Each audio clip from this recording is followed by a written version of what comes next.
show him wit. I mimicked the humpback's soft, short social clicks. Sure enough, the enormous creature stopped singing through his two blowholes and angled downwards. With his long side fins flapping, he came straight at us, all 30+ tons of him. He wasn't too pretty head on, with his face covered in whiskered bumps and scars that were probably carved by an orca's teeth. I checked Gemma's reaction. She seemed stunned but didn't back away. Just before the whale reached us, he sent out what felt like a sigh of greeting. The sound was lower than even I could hear, but I sensed the water's vibrations. Maybe Gemma felt the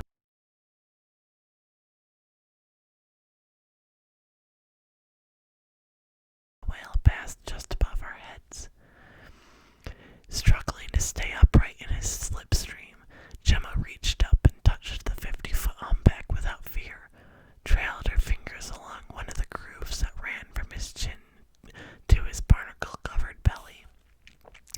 I got into position so that just as his tail bumped downward, I slipped the makeshift lasso over his flukes and wound the ripcord around my forearm. As soon as I pulled the lasso tight, the slack in the cord spun out. Grinning, Gemma threw her arms around my neck and pressed close. An instant later, the line jerked taut. For a timeless second, our eyes met, and I could see that Gemma's excitement matched my own. And then we were swept off our feet. We flew through the water, laughing and whipping back and forth in the whale's wake, with me holding on to the ripcord and Gemma holding on to me.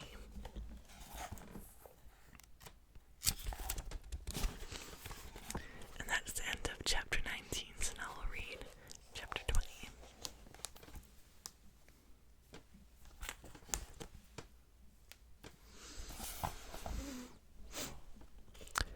Chapter 20. Just outside the Peavy's Bubbles fence, I released the lasso from the whale's tail, and Gemma and I touched down on the seafloor. Pushing past the bubbles, I led her through the kelp field, only to stop before we reached the last row. At her questioning look, I pointed at a hovering sub that had just arrived, drilling a loosely drawn net filled with rockfish. As a throng of settlers gathered to unfasten the net and unload bins, we slipped into the hustle unnoticed. I pointed out my mother, and Gemma watched as Ma pried the lid off a container. A cloud of blue burst out of the lid, a school of full-grown shad. Every family in the territory had brought some of their own livestock to replace what Cheryl and Lars had lost. Spotting us, Ma smiled and waved. I knew that she thought we'd just come from the trade station, having retrieved Gemma's duffel bag. Now I was going to stir up her fears again by telling the other settlers about my run-in with Shade. Around us, my neighbors signed to one another, rapid fire. I wondered if Gemma realized that they were asking about her. Lars darted about shaking hands while settlers swam up to the moon pool and climbed into the house. Trying to follow the crowd, Gemma hopped but sank immediately back to the seafloor. Rather than remind her to release the fins in her boot, I signed upward at the settlers by the moon pool. Instantly, a rope ladder unfurled, nearly hitting her on its way down. I tugged it straight and offered her the ladder with a grand sweep of my arm. I thought my teasing might annoy her, but she surprised me with a grateful smile before clambering upward to the house. Inside the wet room, settlers unhinged their helmets and towel-dried their dive skins until the metallic fabric gleamed. I nodded and answered everyone who called out my name or smiled at me, but my gaze was on Pa across the room, speaking to a cluster of settlers who hadn't been at yesterday's meeting with Representative Tupper. Perched on the lip of the moon pool, Gemma took a deep breath to clear her lungs while looking about curiously. I hoped she wouldn't say anything about the other kids' shines. Gasps of surprise and dismay exploded across the room, followed by angry exclamations of, "They can't." And us. Clearly, Pa had just broken the news about the Commonwealth's decision to abandon the territory. Heart constricting, I set my boots and helmet against the wall. "Ty," Gemma whispered, those kids are staring at us." "At you," I set her helmet next to mine. "Why?" "Jibby told you yesterday and you didn't believe him."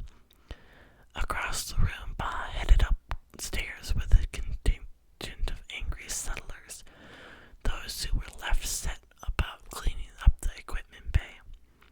"Hey, Pete," I called to a neighbor. "Is Doc here?" "Yeah, upstairs."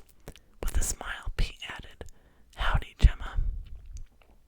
Her mouth dropped open, but in a flash she recovered and returned his smile. "Okay, I get it," she said to me. "Down here I'm a rarity. Some might even call you an oddity." Her eyes glinted with pleasure as if she had just paid her a compliment.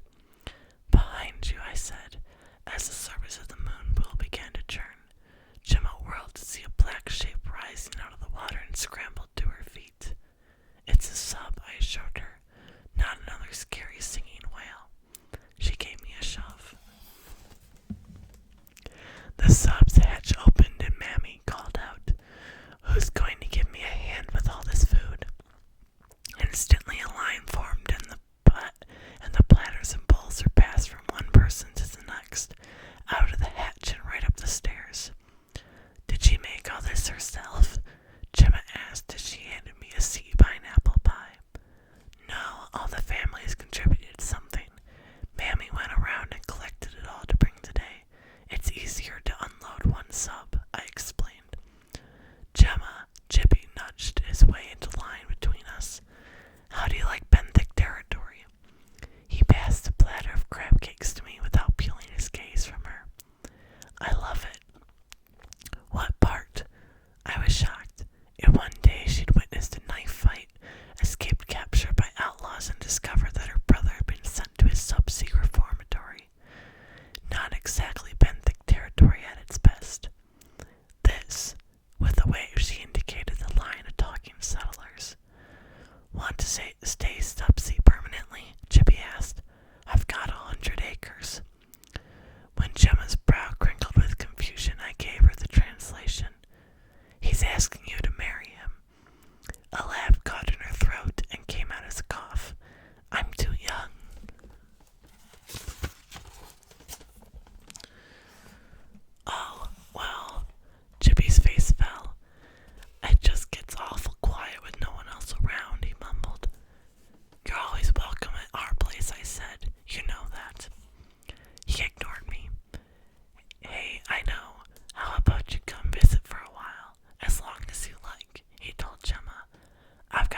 Sometimes, Shane, as you know, the legal system is overloaded. The mainland prison are packed to the rafters. Same with the penal ships. Unless the evidence is rock solid, the criminal goes free. Doc's right, Lars said. We know what we know, but we don't have proof. We can't even ID them. Their dive gloves don't leave fingerprints, and they keep their helmets darkened when they're robbing supply ships. Not shade. Raj pried his seaweed cigar from his mouth. Pretty hard to miss an albino in a lineup. Shane is an albino. The words tumbled out of my mouth before I'd thought it through. Everyone in the kitchen turned to look at me.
the system because he spent time in a government institution, a reformatory. He must have broken out with the others, I guessed, trying to put the pieces together in a way that made sense. But then Richard went on his own way as a prospector. And then what? The gang decided they couldn't trust him. He would have known their real names, Doc agreed, so they hunted him down and killed him. I felt sick at the thought of it. Maybe it would be better not to tell Gemma. What was the harm in letting her believe that her brother was still out there, even if she couldn't find him? As we just discussed, it's best to be honest when you can, Doc said, as if he'd read my mind. Bring her here and I'll tell her. It's okay, said a quiet voice behind us. I heard.